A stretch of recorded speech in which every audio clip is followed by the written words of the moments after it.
In the early years, it was always thought that black teams excelled in basketball because they had super talented players and not necessarily that they had good coaches, because it was thought that the black coaches did not utilize strategies.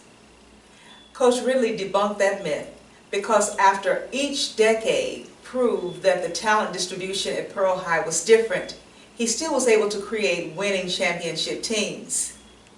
So in the 60s, when the man's skills were keen and he had exceptional players who were tall and could pull down 30 rebounds per game and contribute 30 points per game, when that distribution changed, he implemented the fast break and he built gameplay based upon moving the ball rather than to move the players. Coach really perfected the fast break by breaking down the fundamentals of the break by having each player understand his role and responsibility. The fast break starts with the five-man at the center rebounding the ball. He passes the ball to the point guard on the side. The point guard dribbles down the middle of the court. The two-man shooting guard and three-man shooting forward fills the right and left lanes. The four-man power forward runs straight to the low block. The five-man, the center, run opposite the point guard. The point guard can hit either the two or three-man on the break for a jump shot, a layup going towards the basket, or the point guard can dribble to the foul line for a shot if the wing options are not open. If there is no jump shot or layup on the break, the two or three-man whip ball looks to pass the ball to the postman inside or pass the ball to the trailer man for a give and go pass toward the basket.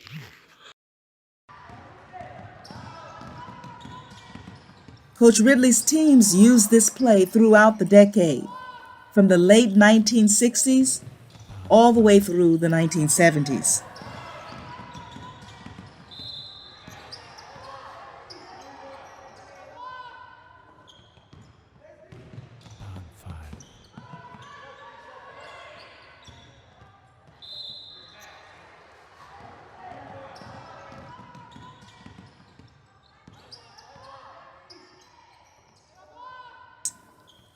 You see, during the early 1960s, known as the glory years of Pearl High basketball, Pearl's players were taller and could play in the post positions. They easily dominated and mastered the boards with the putback shot, the layup, and the dunk. Coach Melvin Black remembers that the entire team of 1966 could dunk. However, in the late 1960s through the 70s, Pearl's teams were smaller and had to rely on quickness.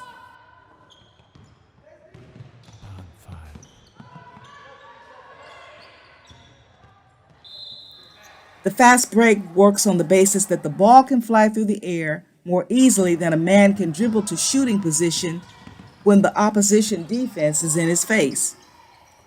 So when the talent pool shifted, Coach Ridley implemented the fast break. I can remember him shouting in practice, and maybe sometimes during the games, "Move the ball!"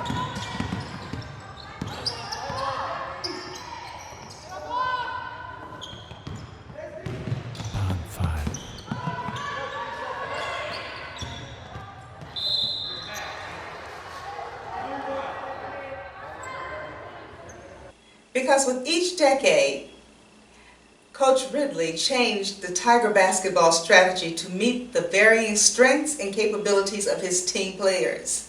In the 60s, it was all about the dunk.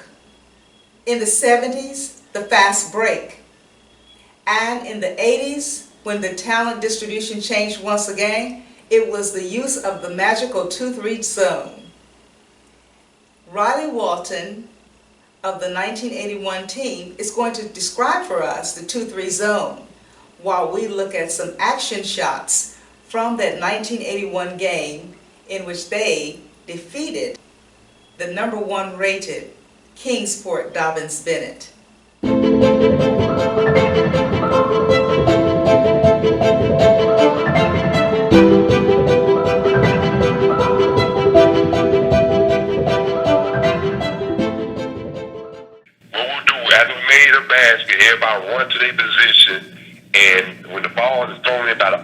by the opponent team, we would try to, the two guys up front would try to force him either go left or right to the corners. Because coach would always tell us, don't go to the corners because you get trapped that way. But what we were doing in press, the first two guys' job was take him to the corner and invite him to the other guy that was back there, because you got the first two guys, then you got the second two guys.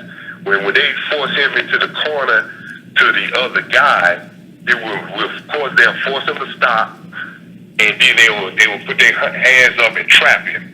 So he'll panic, either he'll step out of bounds or he'll try to throw the ball cross court, in which that's what we wanted, because then everybody will overplay the passing lane, and if he threw it cross court, we could intercept it. And once if one of the guys had him go to the corner, the other guy would drift back in the middle to cut off the middle guy. But if he tried to go back, if it was short enough for him to intercept it, he would. But everybody would shift to that side and overplay the passing lane. And that's how it was important for the first two guys to trap him into, either left side of the court or right side of the court. Then everybody, but if they beat them two guys, then he pretty much beat the press. So it was important for them to get that set up, and then the rest of us would go right into the act of the press. And so he practiced every aspect of the game, with if it's the press or after press was broken, what we need to do from that point. He taught us how to take those charges, So I mean, he was a genius.